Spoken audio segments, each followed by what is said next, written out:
వేద ప్రతిభ వీక్షకులకు నమస్కారం. గెలవటం అంటే ఎదుటివారిని ఓడించడం అనుకుంటాం. కానీ యుద్ధం చేయకుండానే శత్రువుని నీ బానిసగా మార్చుకోవచ్చని మీకు తెలుసా?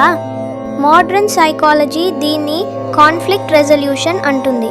కానీ 1000 ఏళ్ల క్రితమే ఆండాల్ తల్లి అహంకారాన్ని ప్రేమతో ఎలా మెల్ట్ చేయాలో ఒక అద్భుతమైన ఈక్వేషన్ ఇచ్చారు. అదే 27వ పాసురం, కూడారై వెల్లుం. అసలు నెయ్యి మోచేతి దాకా కారడం వెనుక ఉన్న సైన్స్ ఏంటో తెలుసా?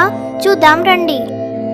கூடாரை வெல்லும் சீர் கோவிந்தா உந்தன்னை பாடிப்பறை கொண்டு யாம் பெரு சம்மானம் நாடு புகழும் பரிசினால் நன்றாக சூடகமே தோல்வளையே தோடே சிவிப்பூவே ஆடகமே என்றனைய பல்கலனும் யாமனிவோம் ஆடையுடுப்போ மதன் பின்னே பால் சோறு மூடனே பெய்து முழங்கி வழிவார కూడియిరుందు కుళిందేలోరెంబావ.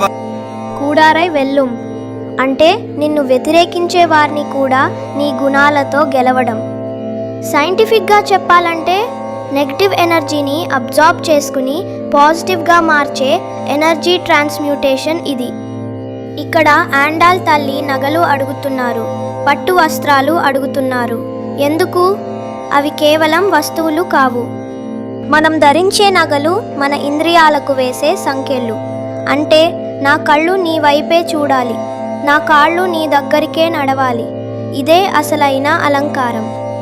ఇక ఆఖరి సీక్రెట్, ములంగై వలివార్, నెయ్యి మోచేతి దాకా కారడం. నెయ్యి అనేది ఒక బయోఫ్యూయల్, మన ప్రాణశక్తికి సంకేతం. అది మోచేతి దాకా కారడం అంటే నీలోని భక్తి హృదయం దాటి కర్మల వరకు ప్రవహించడం. భగవంతుడితో కలిసి తినడం అంటే కాస్మిక్ యూనియన్. మనలోని ఆత్మ పరమాత్మతో కలిసే సాయుజ్య స్థితి. రోజు మనం తినే అన్నం కేవలం ఆకలిని తీర్చకూడదు, ఆ గోవిందుని అనుభూతిని పంచాలి. ఈ సంకల్పంతో ప్రతిరోజు గడపండి. ఈ వేద ప్రయాణంలో మాతో కలిసి నడవండి. ఇలాంటి మరెన్నో రహస్యాల కోసం వేద ప్రతిభని సబ్స్క్రైబ్ చేసుకోండి. జై శ్రీమన్నారాయణ.